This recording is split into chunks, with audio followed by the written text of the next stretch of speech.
నేను వెల్డింగ్ పని చేస్తున్నా, నెలకు 60,000 రూపాయలు సంపాదిస్తున్నా అని చెప్తున్నా. ఇంకో అతను చెప్పాడు. ఇంకో అతను నేను టాపీ వర్క్ చేస్తున్నా, నేను కైకలూరు నుంచి వచ్చాను, ఈరోజు నెలకి 42,000 ఇన్కమ్ తీసుకుంటే నేను 10వ తరగతి చదివాను ఇంకోటి అంటున్నాడు. ఇలా చెప్పుకుని పోతే ఒక ఆవిడ వచ్చి, నా పేరు శివమ్మ, నేను 3వ తరగతి చదివాను, ఈరోజు వెస్టేలో ఆల్మోస్ట్ 90,000 రూపాయలు ఇన్కమ్ తీసుకుంటున్నాను, కంపెనీ నాకు బలైన కారు కూడా ప్రెజెంటేషన్ అనగానే అక్కడ ఉన్నవాడిని ఇక్కడికి వచ్చేసా. అప్పుడు దాకా ఇలా ఉండండి, సీట్లు ఇక్కడికి కూర్చున్నా, ఎవరిని చూస్తున్నారేమో అని.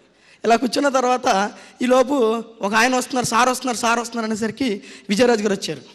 విజయరాజు గారు వచ్చి చైర్లో కూర్చుని మాయ కట్టుకుని, నా పేరు విజయరాజు, నేను ఈ కంపెనీలో జాయిన్ అయ్యి 3.5 years అవుతుంది. ఈరోజు నా ఇన్కమ్ ఆల్మోస్ట్ 4,20,000 అని చెప్పడం జరిగింది. నాకు పిచ్చెక్కిపోయింది. ఇంకా అప్పుడు దాకా నేను ఆ మాట ఫీల్ అయిన వాడిని, నాకు పిచ్చెక్కిపోయింది.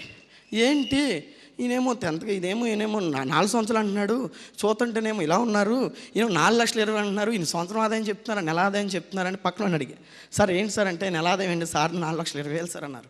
అవునా నిజంగానని చెప్పి తర్వాత అప్పుడు దాకా నాకు ఏదో ఫీలింగ్ ఉండేది. తర్వాత నేను ఇంటికి వెళ్ళిపోయిన తర్వాత మళ్ళీ హరిబాబు గారు కాల్ చేశాను. సార్ ఒకసారి మీ అప్లైని తీసుకురండి సార్ అంటే, ఆ రోజు ఫణికుమార్ గారు నా దగ్గర రావడం జరిగింది. వచ్చిన తర్వాత సార్ ఈ బిజినెస్ ప్లాన్ గురించి చెప్పండి అన్నారు. ఏముంది సార్, జనాలు వేసేత డబ్బులు అన్నారు. ఇక చూసుకో, నేను కంప్యూటర్ ఇన్స్టిట్యూట్ రన్ చేస్తా, చూసుకో, ఇక 10th క్లాస్ వాళ్ళని, 7వ తరగతి వాళ్ళని, 3వ తరగతి వాళ్ళని, 5వ తరగతి వాళ్ళని వేసేసా. 73 ఐడీలు వేసేసి వరుస ఒక్క పూటలో. ఆధార్ కార్డు తీసుకురండి చెప్పండి, 73 ఐడీలు వేసేసా. ఒక్కడు కొనాల నేను తప్ప ఆ నెల. అందుకే 84 రూపాయలు ఇచ్చింది కంపెనీ నాకు మొదటి నెల.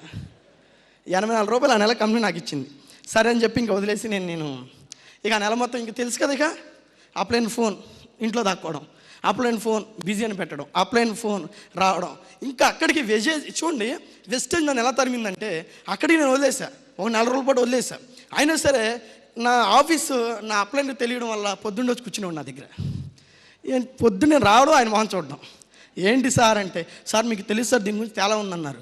తర్వాత ఫణికుమార్ వచ్చి, ఏంటి చంద్ర గారు బాగా చేశారు కదంటే, లేదు సార్ నేను ఎవరిని జాయిన్ చేయించారు సార్, 10th క్లాస్ వాళ్ళని, ఇంటర్మీడియట్ వాళ్ళని చదివి వాళ్ళని జాయిన్ చేయించాను సార్, ఆ దగ్గర డబ్బులే ఉంటాయి సార్ వాళ్ళ కొంటాకి, అందుకే వాళ్ళు కాదు సార్, ఇలా చేయండి అని చెప్పి నాకు గట్టిగానా రైట్. సో ఇలా చేయండి అని చెప్పి సార్ నాకు చెప్పడం జరిగింది. చెప్పిన వెంటనే ఇక ఏదైనా సరే వెస్టేలో చేద్దామని చెప్పి పార్ట్ టైంగా వర్క్ స్టార్ట్ చేశాను. పార్ట్ టైం అంటే నేను ఏదైనా త్వరగా డిసైడ్ అయితే వదిలిపెట్టను. సో పార్ట్ టైంగా మార్నింగ్ 6 o'clock నేను లేచి 6:30 కల్లా 7 కల్లా రెడీ అయిపోయి 7 to 9:30 కల్లా ఒక ఇద్దరిని కలిసేసేవాడిని. మళ్ళీ ఆఫీస్కి వచ్చేసేవాడిని.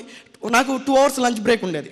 ఒక ½ an hourలో భోజనం కంప్లీట్ చేసుకుని ఇంకొక 1.5 hour ఒకరికి వెళ్ళి బిల్లింగ్ చేయించుకొచ్చేసేవాడిని.